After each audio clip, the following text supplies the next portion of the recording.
Good evening, Rabbi. Tonight marks the incoming of the Tu Bishvat holiday. As it says in the Mishnah, that Tu Bishvat is the new year for the trees.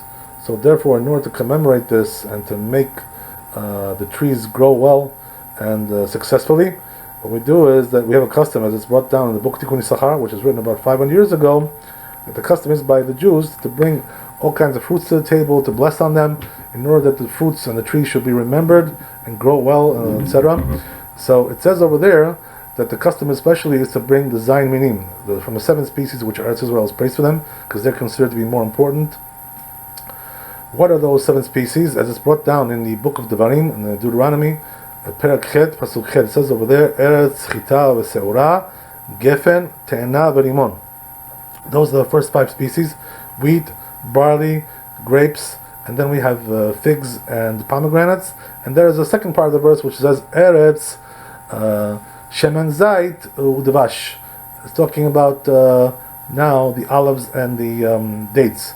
So it says the Gemara Masechet Berachot Mem Aleph Amud Bet, that the way the order of this verse is arranged, that's the way we have the blessing order as well.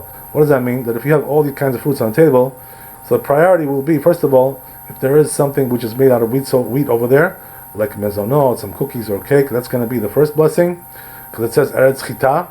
And then we're going to jump to the second part of the verse, since the word Eretz is said twice. We go to the second part of the verse, and the first species over there, which is olives, is going to be priority after that. So if a person has olives on the table, he's going to bless first on the olives before the other fruit trees species. That's going to be the first priority. And then if he doesn't have olives, the next priority will go back to the first part of the verse, the second species, which is barley. If a person doesn't have any barley, so then he jumps into the grapes, and then he jumps into the dates, which is the second one in the second part of the verse. And after the dates comes the grapes, and then comes the figs, and then comes the pomegranates. That's the order of the verse of Rabbi. So again, right, to make it simple, if a person has mezonot, he should first bless mezonot, and then if he has olives, he'll bless on the olives. If he doesn't have olives, he'll bless on the dates. If he doesn't have dates, he'll bless on the grapes or raisins, which are the same species. If he doesn't have that, he's going to go to the figs. If he doesn't have the figs, he's going to go to pomegranate. That's the order of blessing. One blessing, Borei Pri Ha'etz, will obviously fulfill the obligation for all these fruits. It says also on the Shulchan Aruch, Orach Chaim, Siman Reish Yud Aleph. It says over there that if a person has several types of species of fruits, all of them the brachas Borei Pri Ha'etz, so what happens is that we should prefer the 7 species first. So if there's something from 7 species, a person should bless from there, according to the order we just mentioned, the aforementioned order. If he doesn't have from the 7 species, then he should take from the one that he likes the most, he enjoys eating that the most. That would be the order. What about if a person has Borei Pri Ha'etz and he has also shakol over there, right? Something which the bracha is shakol. Let's say he's eating eggs over there or something like that, or fish. So the rule is that we first make Borei Pri Ha'etz on the fruits and then shakol. Why is that? Because Borei Pri Ha'etz is considered to be more a specific blessing only for a certain species, a certain fruits of the tree. Shakol covers many types of species, so therefore the more specific one comes first. That's the priority. Same thing also applies if a person is having something, some fruits or some vegetables which are Borei Pri Adama, that will come before shakol, because also it's more specific, as we said. This is the idea. But it says the Shulchan Aruch over there that if a person has Borei Pri Ha'etz and Borei Pri Adama, he has some fruits from the tree and some of the ground, some vegetables, whatever it is. So there's really no priority. Whichever one he wants, he can do first. He's not obligated to proceed one to the other, even though there are from the 7 species in the fruits as well, that as we said, they're praised for the Eretz Israel is praised for them. Nevertheless, you can still make Borei Pri Adama first. So the priority doesn't apply over there, like we mentioned regarding the fruits of Borei Pri Ha'etz and against shakol, or Borei Pri Adama against shakol.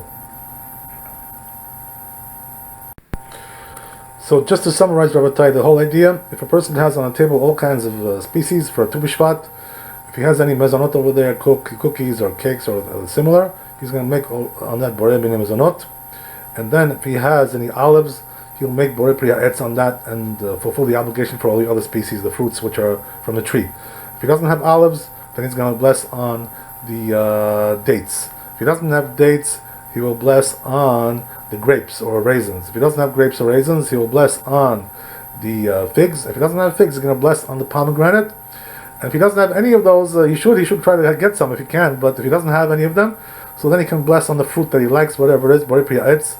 And then afterwards, if he has any fruits which are hadama, he's going to bless on them borei pri hadama on these things, and therefore he's pretty much covered pretty much everything which is going to be eating over there. If there's shakol will, as we said, as we mentioned, will come last. Then Rabbi, regarding the bracha chorna, the final blessing, the after blessing, what a person is going to do is like this: if he ate from a 7 species, a kazait, which is about olive size, about 29 grams, so he's going to make on that ala etz vela pri etz mein shalosh.